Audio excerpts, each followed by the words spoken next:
Chidi's voice rang out sharp and hurt as he shouted at them, "This is not fair. How can father leave everything to Chioma?" Chioma's eyes filled with tears. Oluchi looked stunned, her mouth half open as she clutched the will in her hands. Onyeka's face turned red with anger. For a moment, everyone stood frozen, the morning light from the living room window catching the dust in the air, as if the whole house itself were holding its breath. The framed photo of their father on the wall seemed to watch the scene in silence. Earlier that morning, the four siblings had gathered in the living room of their father's home. They were still dressed in the white clothes of mourning. After the funeral from the day before, a family lawyer sat at the table. The house was old with high ceilings and wooden furniture passed down over generations. The lawyer began to read the last will aloud. They all knew their father was a rich man. Mr. Benjamin Nosu had a textile business in the city and several fields of cocoa and yam in the country. He had worked all his life to give his children a good life. They expected a fair division of everything: money, land, maybe a small house for each of them. But as the lawyer spoke the words of the will, none of them were prepared for what happened next. After that explosive moment, the lawyer closed the will and quietly left the room, letting the four siblings face each other. Chioma sank onto the sofa and covered her face in her hands. Chidi stomped across the room and picked up the paper again, reading the words himself. One more time, unable to believe his eyes, Oluchi sat at the small dining table, holding a teacup in her hands. Onyeka leaned against the door frame, arms folded, looking furious and tired. Benjamin Nusu had grown up under this roof in Enugu. Chidi was the oldest, a strong young man with gentle eyes, who was always ready to protect his younger brother and sisters. Now in his early 30s, he worked as an accountant in Lagos and had only come back to Enugu few days before their father's funeral. Chioma, 30, had stayed in Enugu after finishing college, working as a teacher and taking care of the house and their father when he became weak.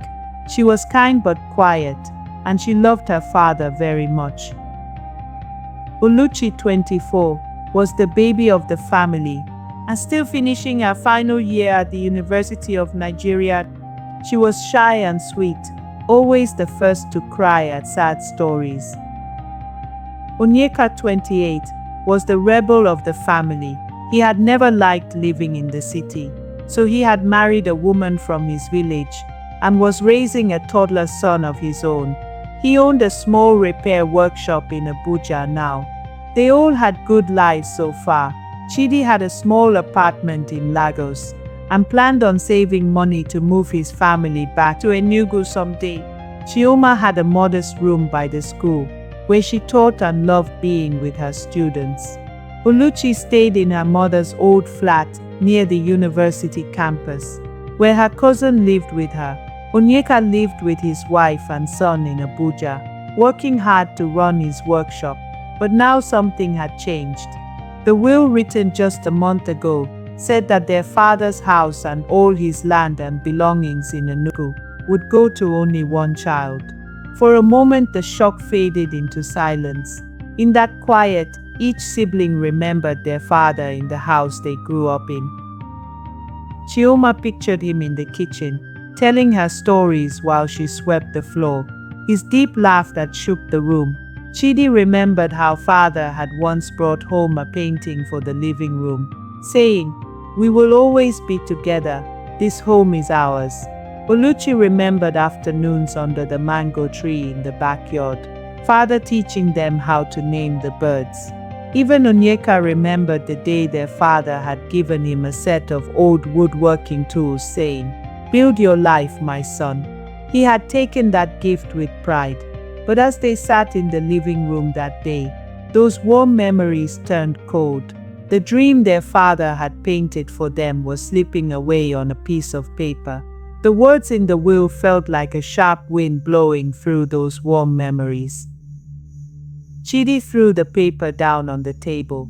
"He cannot do this to us," he shouted again, anger and hurt shaking his voice. "He loved all of us. Why only Chioma?" Oluchi stood up quickly. "Stop yelling," she begged, her voice small. "Father is gone. He cannot hurt us anymore." Onyeka took a step forward, his arms still folded. "Let me see," he said in a low voice. He grabbed the paper Chidi had thrown. "So you're saying he left the big house to Chioma? And what about the money in the bank or other land?"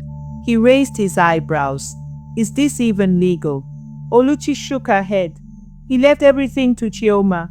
I heard the lawyer say something about a smaller house or money for each of us, but only the main house and land is hers alone." Chioma looked up, tears spilling down her face, cleared her throat and spoke quietly, voice trembling. "He always said he loved all of us the same. I'm confused. I don't understand." Chidi clenched his fists. "He always said that. But look at this paper. He lied to all of us," he whispered, then took a deep breath. He sat down beside Chioma and tried to calm down. "You must have known something," he said to her quietly. "That's why he chose you." Chioma just shook her head, looking hurt. Oluchi moved to sit next to her sister and put her arm around Chioma's shoulders. "Chioma, we are your family," Oluchi said softly. "Whatever he meant, we will figure it out together." Chioma managed a small, sad smile, but did not reply. Outside the open window, a cool breeze blew dust across the courtyard. The four siblings sat in silence for a moment, each lost in their own thoughts. Chidi stood up abruptly. "I need some air," he muttered. Without another word, he walked out of the house and headed down the street.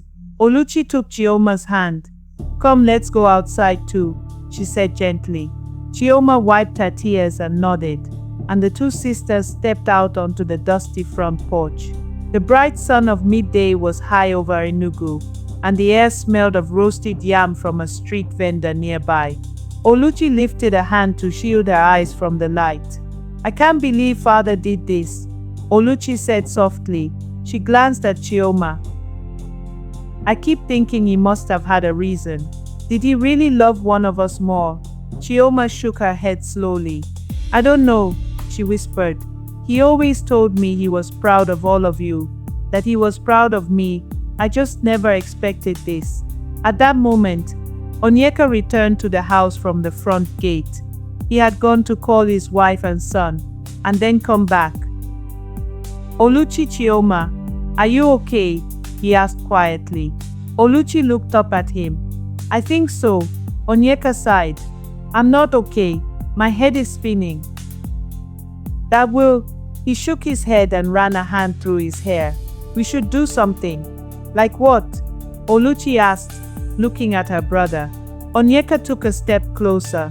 "We should find out if there's more to this. Maybe he left something else. Maybe this house is not all. Some people say our father never liked writing things down. Perhaps he had a plan we don't know yet." Oluchi and Chioma exchanged a look. Chioma cleared her throat softly. "I remember he used to write notes in an old diary. Sometimes he mentioned he wanted to write down his stories." "A diary?" Chidi reappeared in the doorway just then. He turned at Chioma's words. "A diary? You really think he kept one?" "It's possible," Onyeka said, scratching his chin. "He was always writing something. There was that old desk in the attic, the one with the carved doors. Maybe it is up there." The siblings looked at each other. Hope flickered in their confused minds. Oluchi straightened up. "Let's find out then. Maybe the answers are in that desk." They agreed and headed back into the house. Chioma led them up the wooden stairs to the attic. The attic was dusty and filled with old furniture and boxes. Onyeka found the old desk at the far end, behind some crates of tools and clothes. It was heavy wood, with intricate carvings on the doors. They looked around nervously. Do you think father hid a diary here? Oluchi asked. Chidi tried the doors and found them locked. There's a keyhole but no key. Onyeka pushed one of the boxes. It hit the wall with a loud crash. The siblings jumped. We should be careful, Onyeka whispered. Oluchi closed her eyes and took a deep breath. I'm going to find the key, Oluchi said. She rushed downstairs, calling out as she did. I'll check the study and the garage. Chioma knelt beside the desk and ran her fingers over the carvings. She noticed a small scratch on one panel. She tapped it lightly and the door moved slightly. On the back leg, barely visible in the dim light, was a small notch. I think one of these carvings is a latch, she said quietly. Chidi and Onyeka moved the furniture out of the way, giving them more light. Chioma found a small pebble on the floor and used it to press the notch. The door of the desk swung open with a creak. Inside they found nothing at first but old papers. Chidi lifted them carefully. There were letters, bills, newspapers from years ago. Oluchi and Onyeka moved the papers aside on the floor, looking for something more. Onyeka noticed a book with a leather cover. Chioma, I found something, he called. Chioma came over and saw an old leather-bound diary lying at the bottom of the desk. She picked it up with trembling hands and traced the worn letters on the cover. Papa's diary. She breathed softly. We found it. Hey, Oluchi exclaimed. Hey. The siblings gathered around the open attic window, sitting on the wooden floor in a circle with the diary between them. Hey. Dust motes danced in the golden late afternoon light. Onyeka put a hand on Chioma's shoulder. Chioma nodded. Her fingers shook a little as she turned the first page. The handwriting was small and neat. She took a deep breath and began to read aloud, her voice trembling. My dear children, if you are reading this, then I have passed on. I know that this letter may cause you pain, but I need to tell you the truth about our family. Chioma cleared her throat and continued to read aloud from the diary. The siblings listened in tense silence. I know that the contents of my will have caused you pain and confusion. I want you to know how sorry I am. I have always loved each of you. You are my children, and I am proud of all you have become. But now I must explain why I made the choices I did. The three siblings exchanged worried glances as Chioma took another breath and continued. Chioma, my dear daughter, the voice on the page seemed to say, you have always been like a daughter to me, because you really are. You may not have known it, but your real mother was my older sister Nosy. She died giving birth to you, and I promised her I would take care of you as if you were my own child. Chioma paused mid-sentence. The others looked at her, stunned. She blinked back her own tears. His sister was my mother, Chioma whispered. I didn't know. Chidi furrowed his brow. Wait, what? He muttered. Oluchi shook her head in shock. Your mother? I thought she was always you. Onyeka's mouth fell open in surprise. Yes, child. I never told you this before because your mother asked me to keep you safe and give you a good life. I wanted you to grow up without worry. You have been a daughter of our family since the day I first held you. Chioma pressed her hand against her chest, as if steadying herself. The words from her father washed over her in a blur. He is my uncle and father too, she whispered. Chidi, Onyeka, Oluchi, the diary continued. Please understand why I left our home to Chioma. I gave her the house so she would always have a place to call her own. I did this out of love and a promise I made to your mother. I never meant to hurt any of you. Chidi stared at the diary in disbelief. He gave it all to Chioma because he trailed off. Oluchi's eyes filled with tears. Your uncle. I mean, Papa was uncle too. I can't believe it, she said softly. Onyeka rubbed his eyes. So she's like his daughter. That changes everything. Chioma closed the diary for a moment, her hands clasped tightly. Papa, you promised to take care of me. I'm sorry I never asked more questions. Her voice cracked. Oluchi reached over and touched Chioma's arm. You are our sister always. This doesn't change that. Chidi cleared his throat and spoke to Chioma. I'm sorry I yelled at you earlier.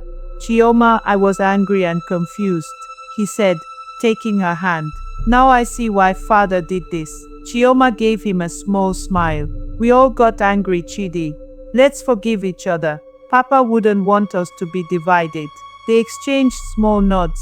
Then Chioma reopened the diary and continued reading. She said softly, Now I want you all to know something else.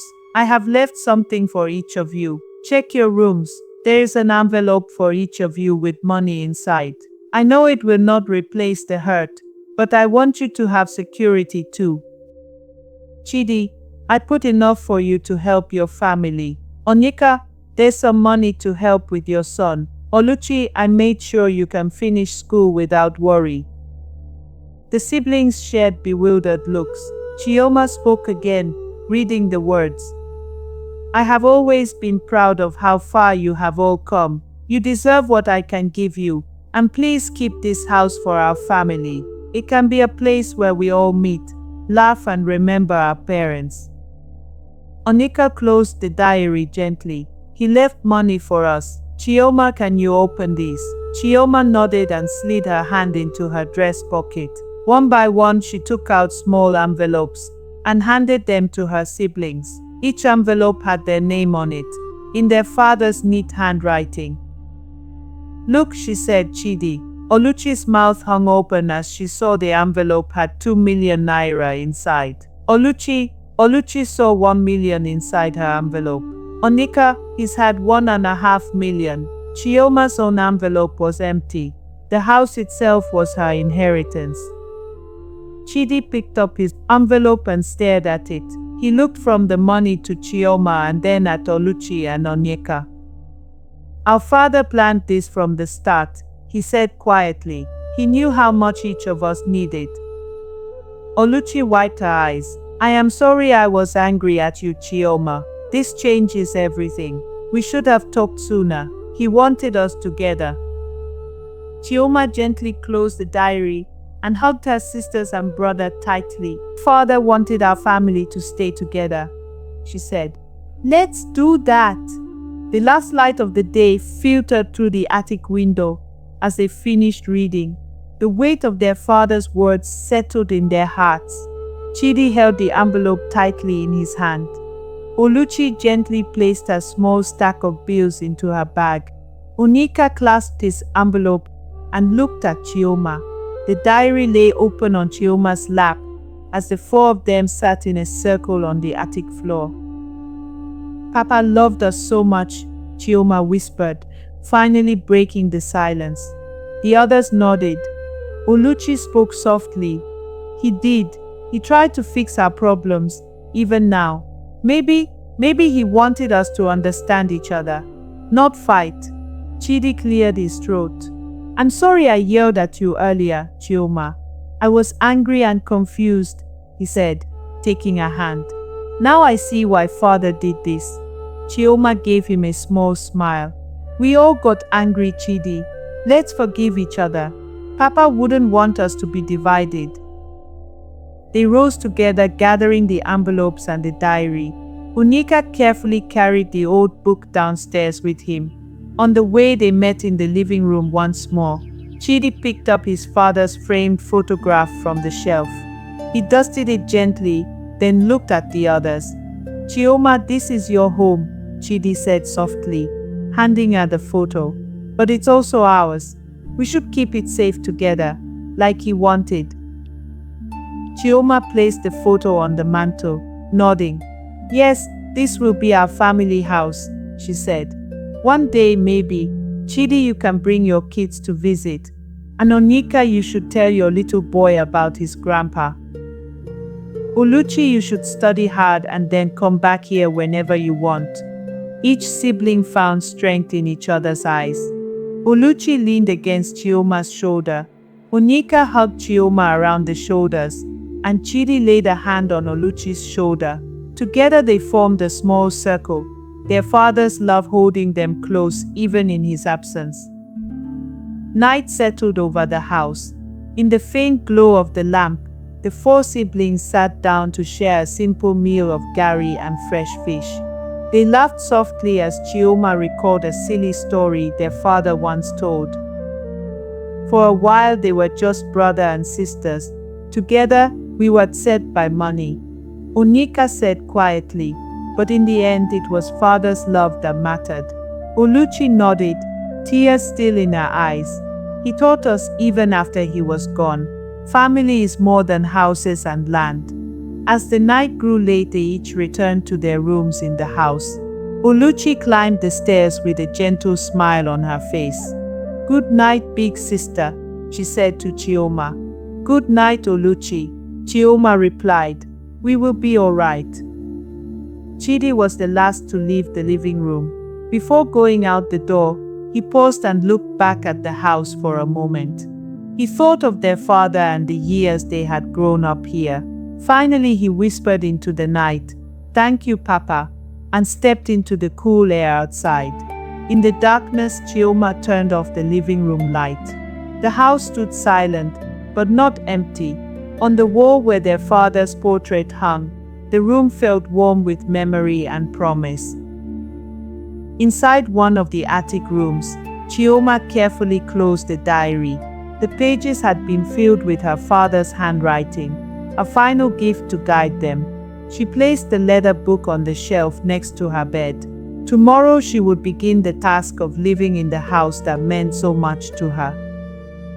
Outside, the night sky over Enugu was calm. The inheritance that broke them was behind the siblings now. In its place was something stronger, hope and the unbreakable bond of family. The next morning, life began to return to normal in Enugu. Oluchi got ready for class at the University of Nigeria as usual, but this time she felt lighter inside. She knew now that the little money she found waiting for her was a gift of her father's love and trust in her future. She hugged her cousin goodbye on her way out, carrying the lesson of forgiveness in her heart. Chidi prepared to drive back to Lagos.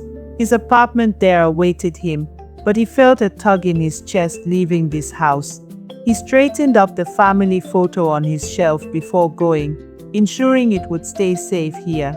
"I'll be back soon," he promised quietly to the house as he stepped outside. He thought of his own little family there. Now he would always make time to bring his children here to meet their cousins and their grandparents home. Onyeka walked hand in hand with his young son on the way to their small workshop. He told the boy stories about Grandpa Benjamin, who had given him a chance to build this life. His son's eyes shone with pride at the story. They stopped by the local bakery. Onyeka whispered to his son, "Remember, no matter where we go, this is our home too." The boy nodded, feeling proud. Chioma returned to her modest apartment and straightened her tiny living room. She took out her father's diary and reread the final pages by the morning sun. She thought of her own life as a teacher and her dreams for the future. Now with the house secured, she felt ready for anything. She decided to close the diary, trusting that her father's words would always guide her in the days to come. Days passed. The idea of visiting father's house soon became a comforting tradition. Every Sunday, the siblings found a reason to meet there. Oluchi brought her freshly baked bread. Chidi brought fruits from Lagos. Onyeka and his son would come playing drums from their village. They would sit together under the mango tree in the courtyard, sharing stories and family meals just like in old times. One evening, as the sun set over Enugu, Oluchi looked around at her siblings and said quietly, "Papa is smiling at us from heaven." They all nodded, understanding what she meant. Though father was gone, his final gift had brought them back together. The inheritance that broke them was not the house or the money. It was the hurt and anger that had almost divided their hearts. In the end, it was father's love and honesty, the hidden truths in his diary, that became their true inheritance. It taught them that their real bond was stronger than any property. With that, they vowed to keep their family together in good times and bad for the rest of their lives.